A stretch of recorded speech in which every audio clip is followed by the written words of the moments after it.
Hello everyone, welcome to my YouTube channel pharma researcher. तो आज है day 37 daily pharma MCQ dose series का। तो चलिए स्टार्ट करते हैं आज के 10 इंपॉर्टेंट एमसीक्यू क्वेश्चंस के साथ। तो पहला क्वेश्चन है, following equipment is not use for mixing of solid. तो इनमें से कौन सा इक्विपमेंट सॉलिड्स की मिक्सिंग के लिए यूज़ नहीं होता है?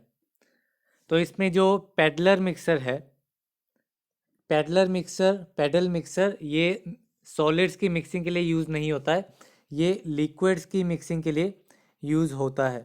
बाकी जो भी ऑप्शंस हैं that is tumbler mixer, double cone blender, air mixer, ये तीनों ही सॉलिड्स की मिक्सिंग के लिए यूज़ किए जाते हैं। तो इस क्वेश्चन का राइट आंसर है option D, paddle mixer. The next question है, meta filter has following advantages except. तो मेटा फिल्टर्स की इनमें से कौन सी एक एडवांटेज नहीं है, ये हमें बताना है। तो पहले मेटा फिल्टर की बात करते हैं। तो मेटा फिल्टर को एज फिल्टर भी कहा जाता है। Meta filter is also known as filter and ये बेसिकली सरफेस फिल्ट्रेशन के प्रिंसिपल पे काम करता है। सरफेस फिल्ट्रेशन के प्रिंसिपल पे काम करता है एंड ये यूजुअली यूज़ किया जाता है for the clarification of syrups, syrups की क्लैरिफिकेशन के लिए, इंसुलिन की क्लैरिफिकेशन के लिए, एंड जो भी लीकर्स होते हैं लीकर्स के लिए, एंड इंजेक्शंस की क्लैरिफिकेशन के लिए। तो इनकी क्लैरिफिकेशन के लिए मेटा फिल्टर का यूज़ किया जाता है। तो इसके एडवांटेजेस की बात करें तो फर्स्ट ऑप्शन है that is it provides large surface area for filtration. तो ये लार्ज सरफेस एरिया प्रोवाइड नहीं करता है फिल्ट्रेशन के लिए, काफ़ी स्मॉल एरिया इसमें प्रोवाइड किया जाता है फिल्ट्रेशन के लिए। द नेक्स्ट ऑप्शन है it has considerable strength and withstand with high pressure.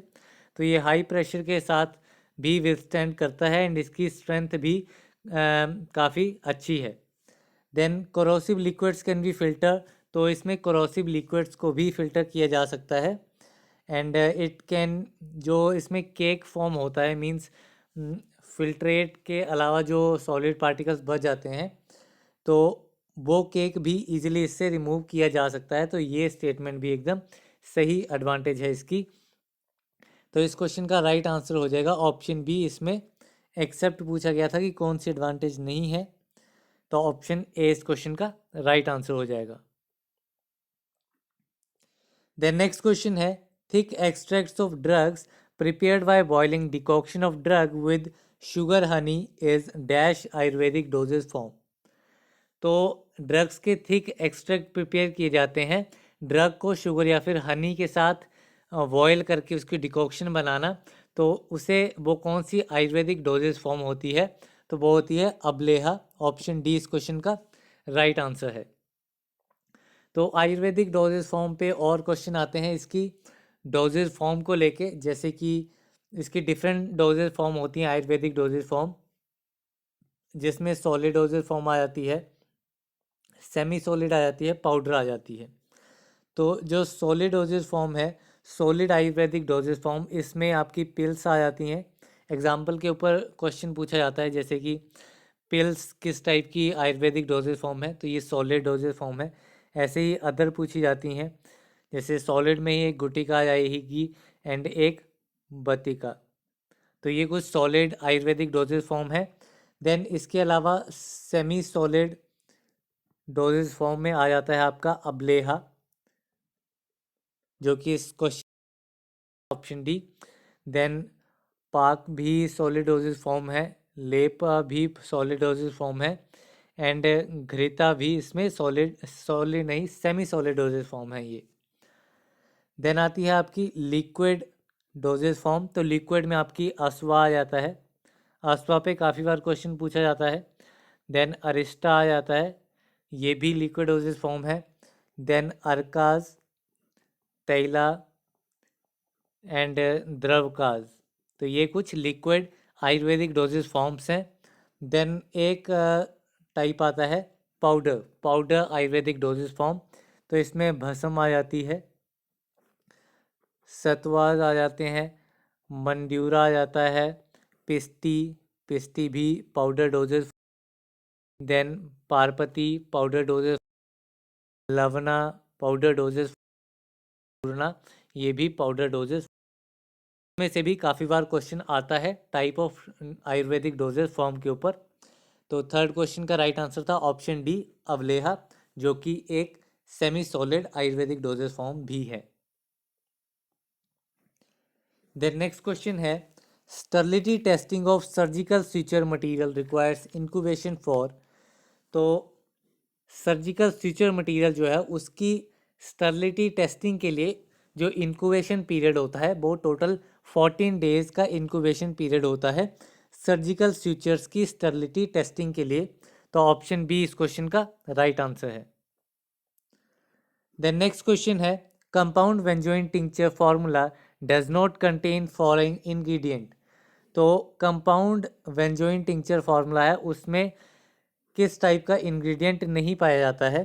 तो कंपाउंड बेंजोइन टिंचर फार्मूला में स्टोरेक्स होता है, balsam of tolu that is tolu balsam भी होता है एंड अलोए भी होता है, लेकिन ग्लिसरीन इसमें नहीं पाया जाता है। तो ऑप्शन डी इस क्वेश्चन का राइट आंसर है। देन नेक्स्ट क्वेश्चन है chemical formula of sodium metabisulphite is. तो सोडियम मेटावाइसल्फाइड का केमिकल फार्मूला क्या है। तो केमिकल फार्मूला होता है Na2S2O5। ऑप्शन डी इस क्वेश्चन का राइट आंसर है। देन सोडियम मेटावाइसल्फाइड की बात करें तो ये यूज़ होता है एज एन एंटीऑक्सीडेंट एजेंट की तरह भी ये यूज़ होता है। एज एन एंटीऑक्सीडेंट एजेंट ये बहुत सारी फार्मास्यूटिकल फॉर्मुलेशंस में यूज़ होता है एंड इसके अलावा ये एज अ फूड प्रिजर्वेटिव की तरह यूज़ होता है, as a food preservative and as an disinfectant भी सोडियम मेटासल्फाइड का यूज़ किया जाता है। देन नेक्स्ट क्वेश्चन है belching may be caused by antacid preparations containing. तो बेल्चिंग किस एंटासिड प्रेपरेशन की वजह से होती है, मींस एंटासिड प्रेपरेशन में ऐसा कौन सा कंपाउंड प्रेजेंट होता है जिसकी वजह से बेल्चिंग कॉज होती है। अगर सिंपल टर्म में बेल्चिंग को डिफाइन किया जाए तो बेल्चिंग होता है डकार लेना, मींस जो भी हम डकार लेते हैं मींस जो स्टमक में गैसेस होती हैं वो हमारे माउथ के थ्रू बाहर आना विद अ साउंड, जिसे डकार कहते हैं, तो वो बेल्चिंग उसे कहा जाता है। तो अगर एंटा एसिड में सोडियम बाइकार्बोनेट प्रेजेंट होता है तो उसकी वजह से बेल्चिंग जो है वो कॉज होती है। तो ऑप्शन सी इस क्वेश्चन का राइट आंसर है। देन नेक्स्ट क्वेश्चन है antimony potassium tartrate is used as. तो एंटीमनी पोटेशियम टार्ट्रेट का यूज किस तरह से किया जाता है। तो antimony potassium tartrate as an emetic use किया जाता है। ऑप्शन डी इस क्वेश्चन का राइट आंसर है। एंटीमनी पोटेशियम टार्ट्रेट पे इंपॉर्टेंट क्वेश्चन आता है इसके सिनोनिम के ऊपर। तो जो टार्टर एमेटिक है, टार्टर एमेटिक को एंटीमनी पोटेशियम टार्ट्रेट कहा जाता है। इसके अलावा एक और इम्पॉर्टेंट क्वेश्चन जो एग्ज़ाम में पूछा जाता है वो इसके टेस्ट के ऊपर आता है कि एंटीमनी पोटेशियम टार्ट्रेट का टेस्ट क्या है। तो ये स्वीट इन टेस्ट होता है, स्वीट टेस्ट का होता है antimony potassium tartrate. Then next question है compound sodium lactate injection is used as fluid electrolyte replenisher and. तो जो कंपाउंड इंजेक्शन होता है वो as an fluid electrolyte replenisher की तरह यूज़ किया जाता है एंड इसके अलावा इसका अदर यूज़ होता है सिस्टमिक अल्कलाइज़र। तो ये एज एन सिस्टमिक अल्कलाइज़र की तरह भी यूज़ होता है, यानी कि वो एजेंट जो कि एसिडिटी को न्यूट्रलाइज करते हैं। तो ऑप्शन सी इस क्वेश्चन का राइट आंसर है। देन लास्ट क्वेश्चन है इस वीडियो का रेड इज द। तो रेड क्या है। तो रेड की फुल फॉर्म होती है RAD। आर से होता है radiation, R stands for radiation, A stands for absorbed and D stands for dose. तो rad is radiation absorbed dose. तो ये यूनिट होती है अब्जॉर्ब डोज की। तो ऑप्शन बी इस क्वेश्चन का राइट आंसर है। तो इस वीडियो के 10 क्वेश्चन यहाँ पे ख़त्म होते हैं। तो इस वीडियो में बस इतना ही, मिलते हैं अगली वीडियो में, तब तक के लिए थैंक यू वेरी मच।